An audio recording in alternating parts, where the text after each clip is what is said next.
Hello, you guys. I'm so happy to have you for today's Enneagram and Marriage podcast. I could not be more grateful than to be joined by Dr. Terence Lester and Cecilia Lester, an 8-7 couple today, as we learn from them about truly giving and serving from the deep places that matter in the areas of educational injustice, and more importantly, in the area of soul care when there's been trauma in someone's life. I am so honored to not only get to hear a bit of Terence's story today, but also Cecilia's, and how they were actually very instrumental in lifting one another up along their own stories of trauma that they each have brought into the marriage. And we're also going to hear how they're helping others and how Terence himself went from a homeless, and I don't mean this as like a rude statement, he's just literally saying this in his book title, a homeless dropout to a PhD with 5 degrees. So it is really a beautiful story. And I'm so thankful and grateful that they took some time to talk with us today about how they're helping others to do this. And you know that we're always trying to shore you up with self care and relationship care so that you can give better. And that's exactly what I get to see and what you get to see in a few minutes with Dr. Terence and Cecilia. So I'm so glad. And as we get started with them, our scrambling over here this week and weekend has been getting two of our girls ready for college. Melody had already done her AA, but now she's starting her honors college. And so it's her first time moving from 12th grade up to the actual college. And we had her orientation this weekend, her and I. And thankfully, we made a new friend for her. And I made a new friend, the girl's mom. And then we also have Hannah entering senior year and doing all of her GRE prep. And so we're in the educational system too. And I'm seeing how much support a person needs as they're entering in. And when you hear Terence's story here, and even just some of the backstory, I hope you'll get the book that's coming out very soon. It's already on pre-order. It's already in the show notes. I hope you'll see, oh my gosh, we need support when we're going through things. So that was our weekend, right in the lines of trying to get these girls ready for that, trying to get my son ready for his school with all his different activities. But even just trying to get Melody to drive, knowing she felt some driving trauma, it was like she just needed to feel that peace around, I'm going to be the one driving myself because sometimes my mom's going to be working. Obviously, this is college now. My sister is going to be going to a different campus sometimes. So it was beautiful for me to see my own kids step in and step up this week, this exact Monday when the episode is airing, late August 2025, but also to encourage you if you have a student in your life, if you have somebody who needs to know they're loved, please do so. And especially if you have somebody who could really use care in a way that you know they do not have somebody else caring for them. I want to encourage you to put on your social justice hat here, and especially surrounding what Terrence and Cecilia are extra passionate about is making sure those in the underprivileged Black community have exactly that as well, because that is unfortunately statistically and in reality a place where we're not seeing a lot of people step up. So I'm really grateful to him and to her for taking some time with us today. And there are people stepping up. In fact, not that many, and we need more, but they would not have gotten where they are today had somebody not stepped up and helped them to come so far. So I am so grateful for the time they're giving us, and I hope you enjoy this conversation very much. Don't forget, if you're in a marriage need, our Enneagram Relationship Marital Intensive is going on right now. You can sign up through early September, and I'm grateful to take a few more couples through this. And you probably heard the commercial last week with a couple who'd walked through that really had loved it so much they wanted to do a commercial. So I hope that you will check that out in the show notes too. But let's go ahead and talk to Terrence and Cecilia about their meeting story, about some of their mission, their passion, where they've been, where they're going, and how you can join them on this mission. Dr. Terrence and Cecilia, thank you so much for joining the Enneagram and Marriage podcast.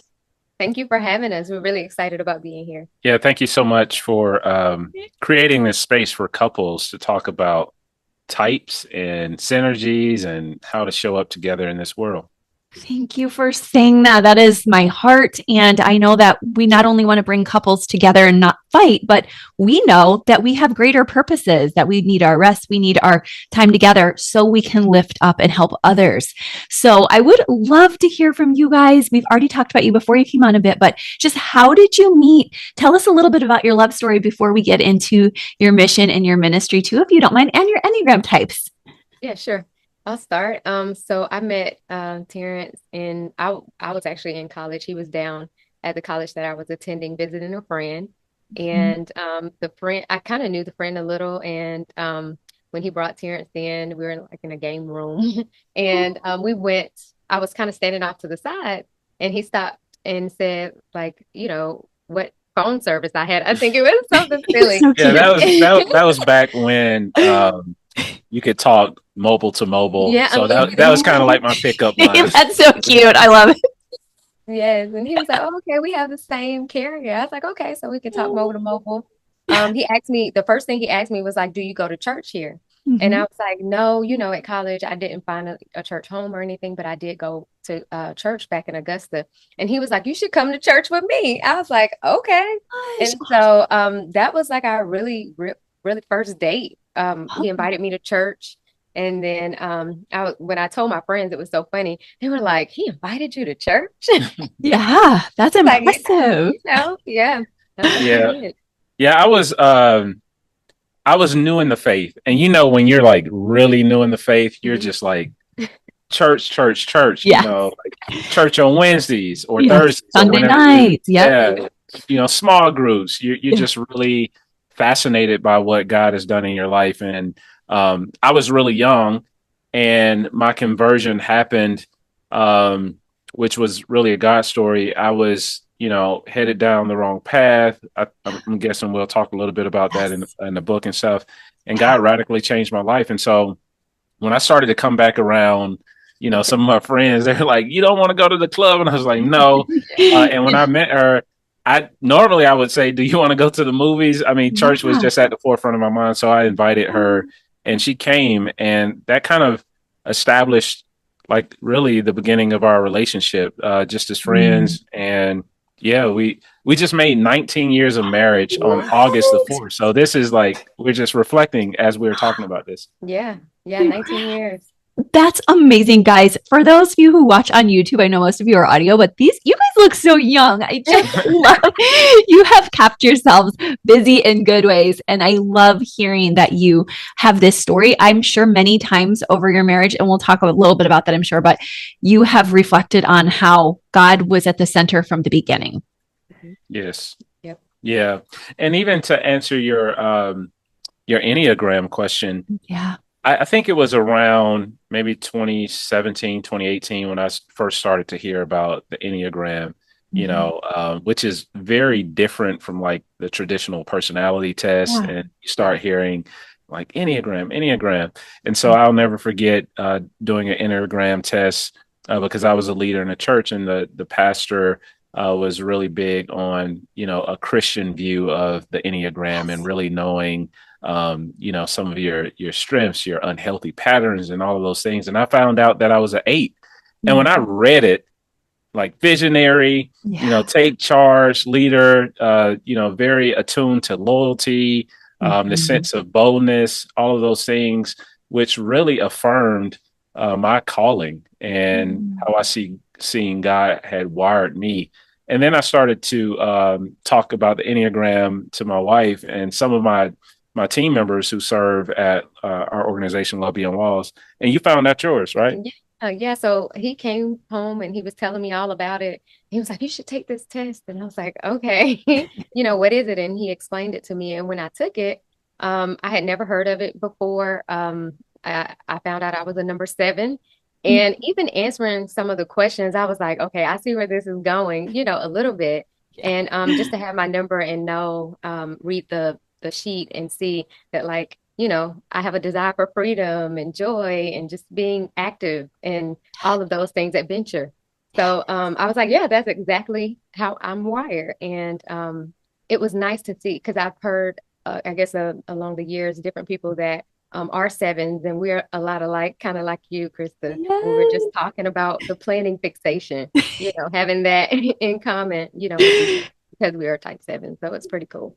That is really cool that we can know our strengths, like we said, and like, okay, I am a kinetic learner. And honestly, this is also true for Terrence that eights and sevens are fast movers. And I actually tried to give type pairing names, and I called that one Love in Motion because there's no I real. love emotion. I like that. I like that. Yes, Okay. yes. Cool. There's no faster moving pairing, really. There's a couple who could vie for that, but the big energy of both, even though seven could be a little more of like wild feminine energy, it doesn't mean like constant dominance energy, but like there's a lot of energy between a seven and an eight. So I love that you just automatically you're like, yes, sometimes I can overdo with planning, just like you, Christa, and that you, Terrence, said like I got to see my weaknesses too.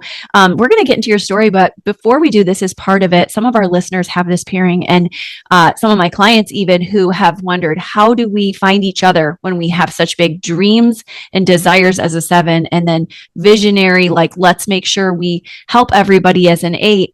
How do you guys ever find time together? Because I've had some couples say, well, what do we do about that? I would say from my perspective, because we got married so young, a part of our friendship developed and our bonding developed in scarcity. I mean, we were college students, and Yeah. so there wasn't times early on in our marriage where we could go and get a fancy meal or spend X amount of dollars on Yeah. trying to impress each other. And so we had to really get creative early on with walks in the park, sitting in the car and having long chats. And what else we used to I was do? gonna say like movie night at the house. Yeah, movie We night used at to get that. really creative with cooking together. Yeah. Figuring out something new and putting Yep. it together. Grocery shopping. Yeah.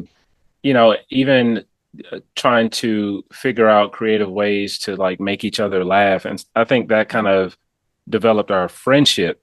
And we were in a church at that time, and we were around couples who were like maybe twice our age at the time. And yeah, very established. And they used to always communicate rhythmic love, right? And not something that was more like prescriptive, but something where you could have as a rhythm. So we developed early on like a date night. Every single week, we would pull away in some way and just focus on each other. And although we've had some busy years that has disrupted that rhythm, I think we have stayed true to that. Like we go on random dates, frequent dates, lunch dates, whenever we can, just like connect with each other. And we do that once a week. Yeah, and I was gonna say a lot of times, like when people think about dates, they're thinking like, this fancy dinner, or we have to go here, we have to do this. And we'll make a date like going to the park and doing a picnic, or like, something that doesn't necessarily require like a lot of resources, A but coffee date. yeah, or a coffee date. We Yeah. do a lot of those, while Yeah. the kids are in school. Yeah. People watching date. Yeah. How many of you like to people watch, right? Sometimes we'll go and we'll walk around the mall and talk and, window shop and watch people. It's just fun, like being in the community and out. And I think, we have to push back against the traditional norms of how we define dating each other and hanging out together, because it's more, that's why I asked the clarifying question is how do you create time to connect?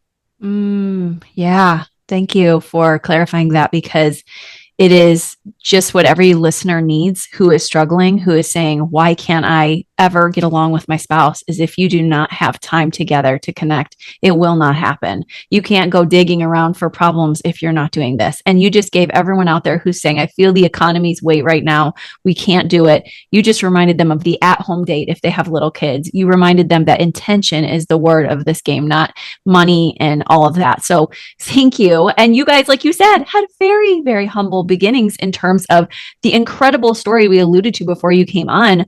Can you tell us a little bit about the story of, we know, Dr. Terence, you now have a PhD, met Cecilia, you guys have a beautiful family now, but you started off on a path of gangs, homelessness, your ministry, Love Beyond Walls, has come from this, your book. Tell us a little more about your story. Yeah, I mean, and I think Cecilia would be able to relate, coming from a background where, you grow up in a community where there's a concentration of poverty, and poverty comes with a lot of different facets of it. I think sometimes people only equate impoverishment to economics, but poverty can be spiritual, it can be social, it can be environmental, it can be occupational, it can be emotional, it can be physical, right? It can be a number of things. And I think the intersection of all of those things can create challenges for someone like me growing up in that environment. I remember my mom being a single parent, working multiple jobs, and still not having enough. I remember her sometimes not having a car, but having this will and determination to say, I'm going to do whatever it takes to get us in a better place. I remember seeing my mom work multiple jobs and go to school. And back during that time, after she completed her bachelor's degree, school wasn't online yet. And I remember her physically taking me to school with her, and I would sit outside in the hallway as she would like engage in class. There was no convenience. And so, a lot of that time, though, afforded me not to connect with my family in the ways in which I would have wanted. And so, as you said, I was involved in gangs. I dropped out of high school. I ran away from home. I experienced a brief moment of homelessness. But then God brought people into my life that encouraged me, gave me hope. They became angels, right? And I'm not talking about in like a super spiritual sense, but angels, when you break down that term, it means messengers, right? Like a Miss West who allowed me to use her classroom as a fifth-year senior, said that you can come and just sit anytime that you need to just escape as a fifth-year senior. Wow. And she would become an encourager. And the reason why I graduated high school, Mr. Eason, who helped to pay for my undergrad degree when I was in Bible college after I gave my life to the Lord, encouraged me and told me that one day I would use my story to serve people who I could identify with. And I'm sure Cecilia has a lot of similar stories, but when we met, I was in that transformational journey. And I think, she saw potential in me and who I was becoming. And like her 7, like she was encouraging, and and I remember her even buying me. It sits on my desk in front of my laptop. This thing that says Terence Lester, CEO, PhD. This was before I ever graduated. This is like 20 years ago. This was a gift because I would always talk about these things, and she just invested in me and encouraged me to believe that I was going to become who God was calling me to become. And now I get a chance to release a book in September on the 9th called From Dropout to Doctorate. And it's a memoir, and it tells my journey. Yeah. Oh my goodness. What a beautiful example of how you, of course, I love your humility to say, I've arrived here with so many others, because there's so many people, honestly, and I know this is the enemy, but like you get to the top of the mountain and you're like, and this happens in the shadow moments of marriage to this day with everyone at times, but like, I got here all by myself, like, what are they doing here? They're not as healthy or awesome as me. But then when you actually go sit back with yourself, you see the Miss West and the others who have come to encourage you, who are part of the story, and that God used these angels of sorts.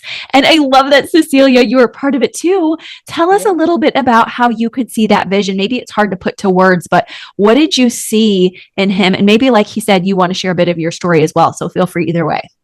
Yeah. So when I met him, I just saw how determined he was. He would come to my dorm and sit at the desk, because in my dorm room, it was a little small wooden desk. And he used to come there like in the afternoon, and he would write every single day. Like he would write something, he would like write out a newsletter, or it was just something. And I had never really seen that type of drive before. So seeing someone so driven made me want to definitely know more. And so as I got to know him and he began to tell me more and more about his story, it was intriguing because I was, like I said, I'm from Augusta, Georgia. So it's a very small town. Okay. And I just didn't know that, you could come from where he came from and be so driven to, make yourself better. So you were just in awe of his drive and determination. And you said, I have to make sure I bring this light to others to see. Yeah, and he always said, I want to get my doctorate, or I'm gonna get a PhD, one day. I can see myself as this. And so I think I don't know if it was a birthday or something, and I got it made, and he was so shocked. And even seeing it now, Mm, I believe a few years ago when he received his PhD, it was surreal because mm, like I told you, I believed in him from mm. day one and knew with Yes. the determination that he had that he would continue to write and to do these types of things.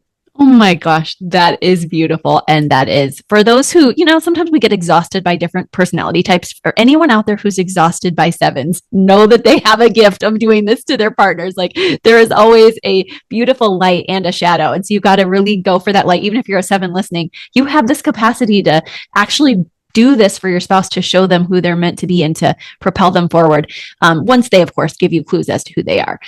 Now, I want to check in with you guys about the ministry that really became part of this whole vision, that as you got healthy yourselves, no one's perfect, but as you continued the journey in Christ, what started to come to mind as far as building a ministry together, and who is this ministry for? Because we all want to become more trauma informed Christians, especially those who are already Christians listening, but everyone listening wants to help others. Yeah, I mean, we were in church, and I have to say too, like, reciprocity is big in our relationship, and so it's never one sided. And my wife has done a wonderful, encouraging job in supporting me, but I think it has always been us supporting each other, and so like I've gotten a chance to see her become a leader in her own right. That's awesome. She's achieved, multiple degrees. Oh, She has become a professional oh, in the healthcare industry, and also like her ability to gracefully navigate situations, which, reading her type, that's kind of like how she's been wired. And I was mhm. even looking up the compatibility of like sevens and eights, and it says that, optimism and determination, right? It's like, Yes. and Love it. so even early on, like when we first started, long before it became formally a nonprofit, we were sitting around one day as college students who didn't have a lot of resources. I think just graduated, or we were, and we were in the college phase Mhm, still. mhm. Yeah.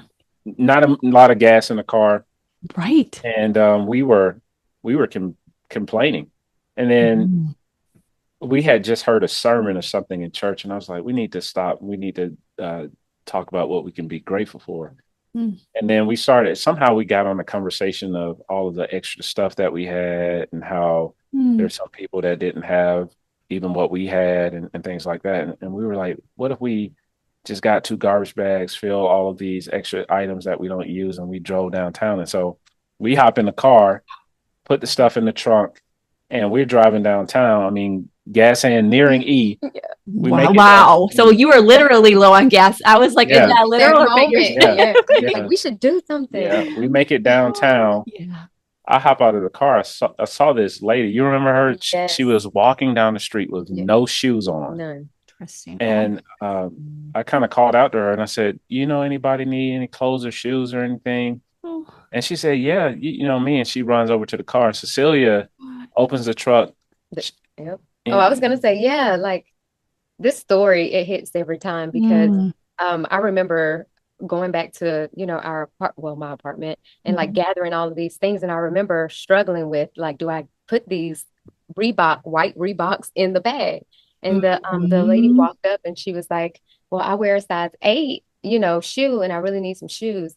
And those Reebok shoes were a size 8. They were her size. And she was Oh like, I prayed for shoes last night and you came my with these. gosh. Oh my And so in that goodness. moment, it was just like, we have to do more. Like, we have to do this Yeah. thing. Mm. yeah, and we Wow. slowly started, kind of gathering friends, and sending out text messages, calling people, and we would lead groups. This was not even like an organization at this Mhm. point. It later turned into Love Beyond Walls, but we Wow. were just going out as, young believers, newly Mm. married, wanting to do things in the community, and also wanting to uh, create a different culture within the context of our family. We both come from struggle, but we wanted to make service a lifestyle for our children. We both come Mm. from struggle, but we wanted to make doing the work of God together as a part of how we showed up in the world. And so our Mm. organization today does a number of things. I mean, over the years, we've created showers and hand washing stations, giving people access to those things that are unhoused, that aren't easily accessible, helping people to reunite with family members, recover identification cards, access to temporary housing. We started a museum um, in 2019, which represents homelessness. It's the first museum in the U.S. called Dignity Museum that represents the Mm. subject. Here recently, we just launched an initiative called Zion's Closet, where we retrofit classrooms in Title I schools where unhoused students come, and sometimes they don't have access to like clean clothes, and there's washing machines in there for their Oh, families to come in and wash their clothes, uniforms, school supplies, the ability to have a tech lab for parents to be able to come in and fill out job applications if they don't have access to the internet. Like all of these, wow. uh, you know, immersive things where we Mhm. get a chance to meet people where they are. And I can go on and name a number of things, but food resources, access to, health checks and all of those things. Oh But my the God. greatest thing I think we've done, which I'm realizing now talking about that story, Yeah. is that we've gotten a chance to build relationships with people who are sometimes overlooked. Mm. Wow. That's really beautiful that you both had that heart, that you wrestled, that you're telling everyone who's listening, if you ever are wrestling with whether you should give or keep it, even if you don't have a ton of resources, I'm hearing you say God met you and you began to see that the need out there was so great and that you were also remembering the people who had helped you along the journey too. Is that right? Yeah. Yep. Yep. That And is so beautiful. even within the context of marriage, uh, early on in my naivety, I used to think that my wife had to be just like me, right? Hmm. You Yeah, have to I be did that. driven. Yeah. You have to, take charge. And then I Mhm. started to learn that she had different gifts and skill sets, and Yeah, she realized that too. And then that's good. we figured out that if we like brought our uniqueness together and our unique gifts together, then would create something really powerful. And we learned that early on, and so we've kind of been enjoying working together serving together Yes. for years. Yeah. What would you say? Wow. That was the thing that Yeah. clicked, right? Yeah. I was going to say that I learned Yeah. that like our differences are our strengths because Mm. a lot of the things that he's strong at, I might not be, and I can lean on him, and the things that I'm strong at, he can lean on me for those things. So I didn't see it as like, something bad, but definitely a strength because, Mm. Hmm. we could just rely on each other for those things that we needed in our personal separate lives. Yeah, personal and the life of serving together, and that's when you go from the competitive nature of marriage into the teamwork. And I feel like we found that early on. Hmm. And I think you need Christ for that too, because it can get very Yes. competitive of my gifts are better than yours, or I'm Mm, jealous of your gifts. yeah. Would you also, and that little that could come in any time, but like if you have Christ at the helm, like you're saying, like there's this excitement and enthusiasm. Oh my gosh, we're helping more people because we're doing this with each of our gifts. Do you ever feel like sometimes your partner can teach you their gift a little? Like this is something I have to teach you. Have you noticed over the years you're becoming a little more willing to listen to what they have to say about something, or are you like we just stay in our own lanes completely? No, definitely willing to learn more. I lean on him. I'll say, like, how should I say this or Oh, how should I word good. this? Because I know that that's his strength and I'm committed, to growth. Mhm. So, um, that's, I guess, one of the things that I know that I rely on you for. Yeah, that's an interesting point. And I'm thinking about the fruit of the spirit when Mm. you're talking about this, which is, meekness, gentleness, all of those things, Mhm. humility. And I think a part of uh learning how to allow your spouse to lead is the embodiment of this fruit of the spirit. And, Mm. there's things that she is like, light years ahead of Mm-hmm. me on. And I kind of, I yield to her leadership because it's just things that are outside of my orbit. And Mm. Mm-hmm. uh, like even when you were saying earlier about how competitive or jealousy can creep in, Mm-hmm. I think one of the things that has been great for us is that we get a chance to celebrate the gift that God has given to each other. Mm-hmm. And um, our gifts or our personalities may bump heads at times.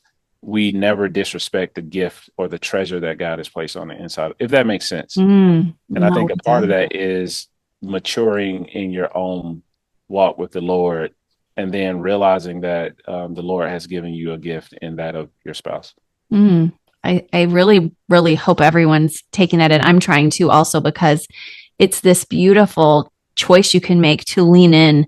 It reminds me of how I always go back to this C.S. Lewis quote where he's like, we're trying to, God's offering us a beautiful vacation of sorts at the beach, and we're going back to our mud castle sort of that we're making. And I think when we see our spouse's gifts leaning in for us, we could take, like you said, those fruits of the spirit and be humble, or we could be like, I'm not listening. So I love that you're both leaning in together. And I, of course, imperfectly, but you're doing it with intention. And that is so important for us all to take note of.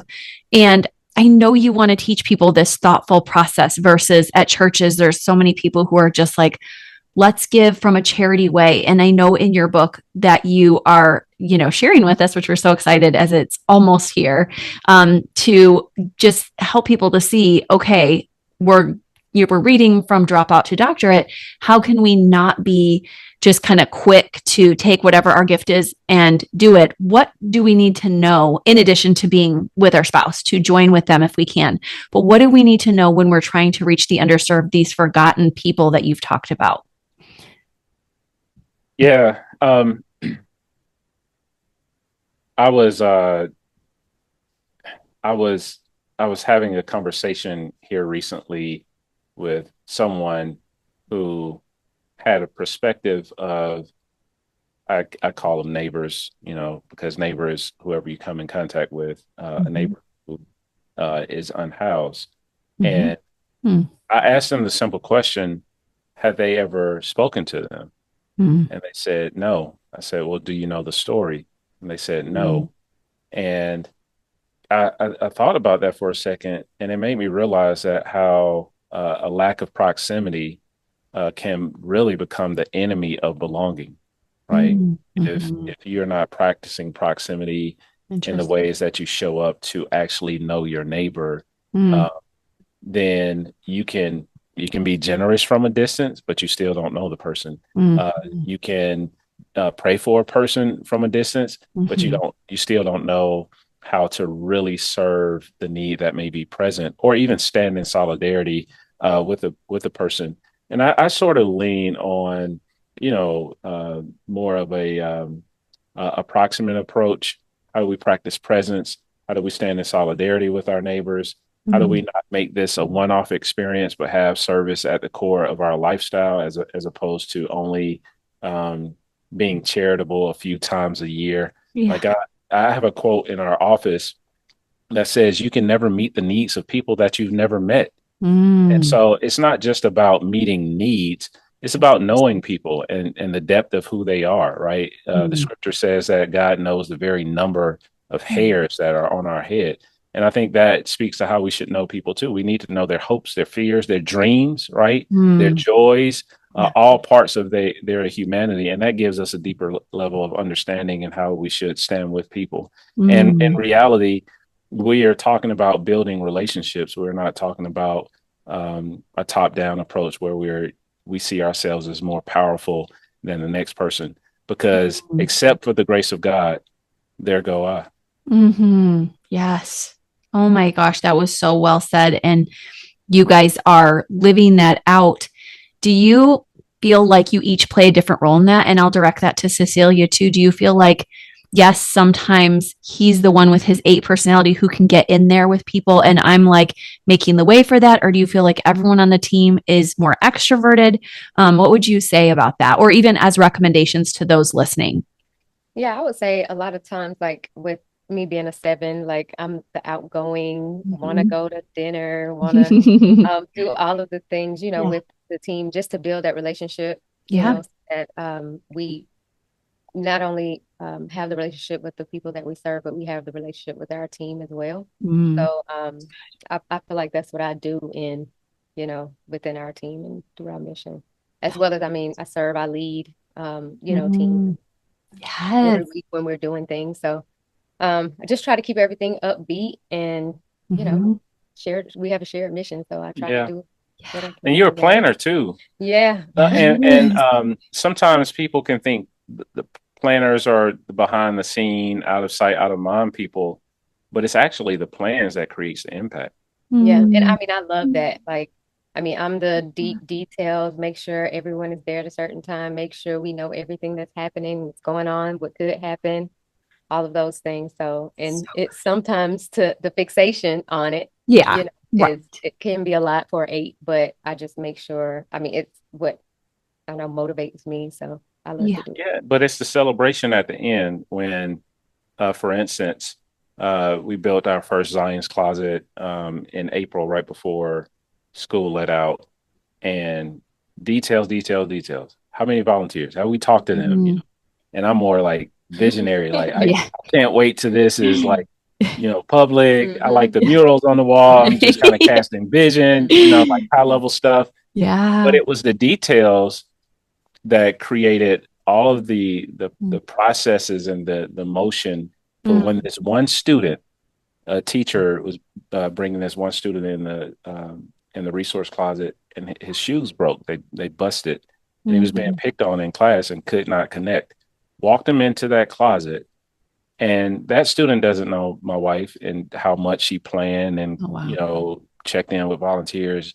But it was the Mhm. plans that created that moment where a teacher could Mm. reach onto the shelf and give that student their dignity back, to go back to class to reconnect with a lesson with confidence. And so, although I was Mhm. casting vision and rallying people, it Mhm. was her planning that Mm. actually created the moment for that student to be impacted in real time and more students to come. Mm. I love that. And I love how you really you're both being very humble intentionally. And I love that too, because when we, are taught in scriptures, think of others as better than yourselves and love others as you love yourself. You're showing us that. Like, you're like, I love my spouse's gift even more because I see how big it is and how meaningful. And I think that keeps us in a healthy way humble. But I also think that it's neat how you said, yes, the 7 has the fixation, but don't forget, your flip side strength to that is we Hmm. wouldn't have been able to do it unless you had done a lot of that. It's almost like God is obviously saying in the Bible, set your plans before the Lord and then he's going to work them out. And then, so, but if she doesn't set her plans, that's her gift and her joy is her gift. And she's just like, I'm just going to write a check. It's like you guys are going to miss this whole field of opportunity. So I think that's what a lot of listeners are hopefully taking with us today is you guys all have a gift. And yes, it has a flip side caution, but do not leave your gift behind as you're looking for how to get healthier. What else would you say to listeners who are just hearing us now say, even if you're the hand or the foot or anything like that, like how can they get closer to these people who are hurting so much in our world, who from systemic issues? One thing you've said already is please don't oversimplify it. What else would you add to that on how we can get closer to the needs of our communities that we might be missing? Yeah, I think awareness is key, right? I'll Mm-hmm. never forget giving a talk, and um, it was in a church. Some people will call it a sermon, and I preach, right? Yeah. And this couple comes up to me afterwards, and they ask, like, how could they get involved? And I say, well, we have this going on this date. They looked at the calendar. Nobody had time. We went through about 7 dates until they finally said, we'll have to get back to you.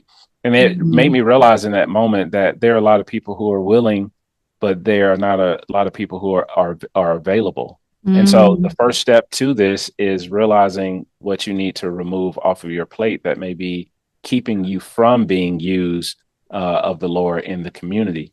Because if you're willing, but you're not available, how can God show up in your service, right? And so I mm, think that's really important. And then the second thing from that is mhm, I posed the question, do you know what's going on around you? Right? We ride by needs every single mm. day. I challenged a group not too long ago that they needed to pull out their phones and do research, right? Google is free. Um, Mhm. and I remember people popping back, oh, there's an organization not too far away. This is going on. This is going on this weekend. And sometimes things are actually going on around us that we're unaware of Mm, that we could easily plug into. And let me tell you what this does. One, mm. when you free up time, you have more margin to create True. service as a lifestyle, even if it's 1 hour every other 2 weeks or 1 hour a month. It Mm, just think about 1,000 people giving 1 hour. mm. Sometimes we think that Wow. we have to take on issues all by ourselves, and we talk ourselves out of it, and we Yeah. say, "Man, an hour won't do anything." But you have to Mm, remember that there's a great cloud of witnesses. The scripture mm. says, Yeah. right, that we're joining in community, and it is the collection of everybody giving a little that makes all the difference. It makes a larger impact. And so I would say figure out the times, figure out what's going on around you, and be daring enough to take a step. And then Mm, create space for your family to even talk about issues that you all may collectively be passionate about. It may not be homelessness. It may be another issue. It may be food mhm, insecurity. It may be students in education. It could be sex trafficking. It could be a mhm, number of things. Environmental justice, right? Just mm. going out to pick up trash in the neighborhood to make sure that we are taking care of the earth around us, right? And so there are a number of things, and I would suggest doing any of those things as a pathway to start the practice of service. And I Mm, remember mhm. too, right after that, there was a couple that had the mobile home, Mm. the RV. Oh yeah, And after he told them about like checking the things that you have and the excess. excess, they were like, Mm, "Well, we have this RV that we haven't been using, and maybe we mm. can donate it to your organization." And they donated it, and we've been using it for like to house people that are unhoused, our Oh neighbors, my so that they can have places to stay that are safe. So with God. what they had, what they thought was something that they were not using, we were able to use it, for good. Yeah, the Wow. power of excess. Yeah. Even taking an inventory of what God has given you an overabundance of. Mm, Something that may be junk in a hall closet could mhm. be something that another person is praying for. That is so convicting in so many ways. And I feel like you're really nailing it from the extra pair of shoes to the extra RV. Listeners probably vary as to what they have, but many of us think in that scarcity mindset. But I love how you challenged us even from the beginning of today to say, you guys started there, but God met you even there with a low amount of gas in your tank. And I love that you have leaned on each other's strengths overall amid the journey.